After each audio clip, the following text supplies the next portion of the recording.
జైలుకి వెళ్ళటం అంటే చాలామంది ఏమనుకుంటారంటే వెళ్ళటం రావటమే కదా పెద్ద ఏముంది వాళ్ళు బోలెడు సౌకర్యాలు ఉంటాయి అక్కడ బాగా చూసుకుంటారు డబ్బులు ఇది కాదండి. స్వేచ్ఛ. నీ స్వేచ్ఛ నీకు ఉండదు. మగాళ్ళకైతే మొలతాడు కూడా ఉన్నవారు కట్ చేస్తారండి. ఒంటి మీద మొలతాడు ఉన్నవారండి. ఓకే. వాడు ఇష్టమైనట్టు ఎవడం ఉండటానికి వీల్లేదు. ఆ రూల్ బుక్ ప్రకారం సాయంత్రం 5 అయితే అన్నం తినేసి పోవాలి లోపలికి.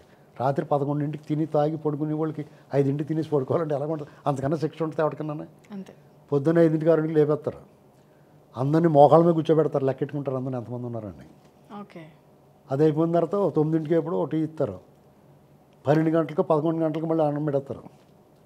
తినేయాలి. మళ్ళీ సాయంత్రం 5ంటికి తినేసి లోపల పోమంటారు.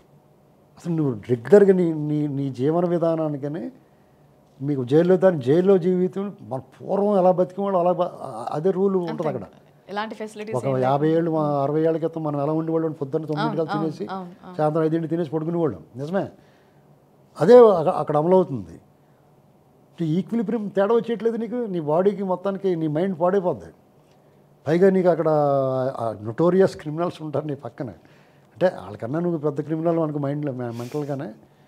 నేనేమంటానంటే వీళ్ళని వాళ్ళతో కలపొద్దండి బాబు అని రిక్వెస్ట్ పెట్టాను నేను గవర్నమెంట్కి.